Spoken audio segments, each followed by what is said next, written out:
Hey everybody, this is Dead Winter Dead with another Battlefield 4 video for you. Today we're taking a look at some Rush on Op Locker. Now this is just the first stage MCOM. The thing about Rush, and I've said it before and I'll say it again, is if you are the attackers, it doesn't matter what map you are on. If you're the attackers, you need to push right out of the gate. In this match, they start out really well. They get the A MCOM armed, as you can see right here. I'm down here disarming right now. Remember, when you're disarming, that you can still fire and you can still turn around and look. You just have to hold down the disarm key at the same time. This area right here, you'll see me kind of peek these boxes a lot and just kind of pillar around the double stack of boxes. This is an excellent place to cover the snow lane in the first stage of Op Locker. You got a nice long sight line. I'm running the LSAT with the muzzle brake. No, excuse me. I'm using the hollow sight, the 2x sight, stubby grip, I believe, and a heavy barrel. A heavy barrel gives me that little bit of extra range, and I find that putting a heavy barrel on the LSAT is actually it's really effective. I just discovered that this afternoon by kind of messing around with some of the attachments. The LSAT's an excellent weapon to begin with, but you can really reach out and touch people with the LSAT by throwing that heavy barrel on there. It just takes a little time to get used to that additional recoil. Now this area right here, as you can see, I'm able to cover the snow lane. I'm able to cover that long arched hallway that's to the right there, which is one of the attackers' main lanes. They actually have 3 lanes. They've got the snow lane, they have the middle arch hallway lane, and then they have the upstairs lane, which it's a flight of dogleg stairs that go up into just a terrible kill box, and that is a terrible stalemate to break.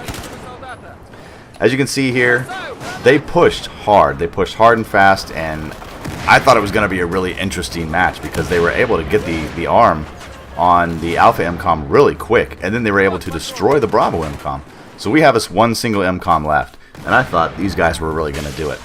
But they made that fatal mistake that teams often make. You know, when you rush, yeah, you're going to get killed. I mean, you might end up with a negative KD, and for those of you whose stats are important to you, that's not very appealing, to watch your KD just slowly go down and down and down. But Rush, when played properly, and if you actually get proficient at it, meaning you learn all your angles, you learn all your sight lines, you know which attacking lanes are going to be heavily defended so you can avoid them, and which ones are going to be easily passable. Once you get to learn all that, and also another key is don't play on 64-man servers. 64-man servers, especially in this match, it's ridiculous.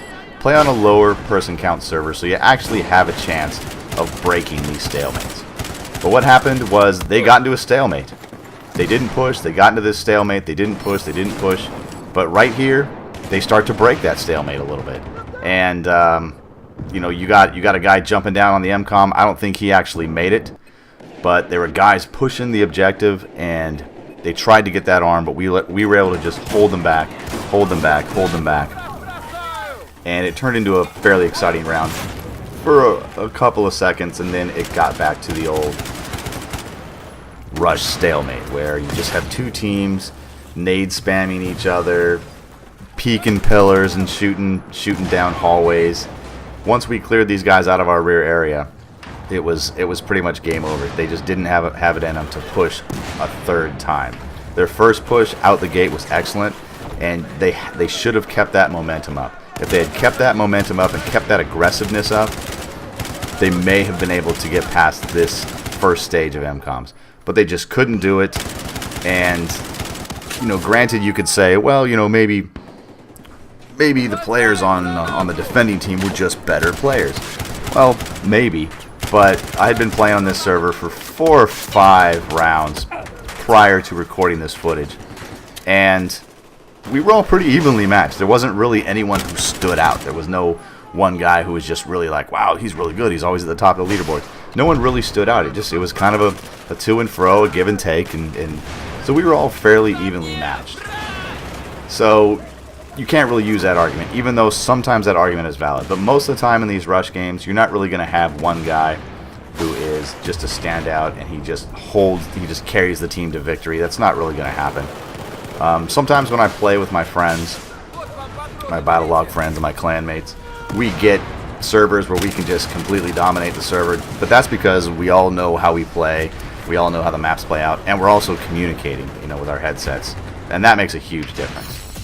But anyway, guys, I hope you enjoyed this quick footage. It was more of a lesson to kind of show you what happens if you don't push as the attackers. It is incredibly easy for the defenders to just sit there, pick away at you, nade spam you, and just wait for your tickets to run down. So push, push, push. Don't throw your life away needlessly because you'll waste tickets, but remember to make that effort to keep the defenders on their heels and keep them rocked. My name's Dead Winter Dead. Thanks for watching.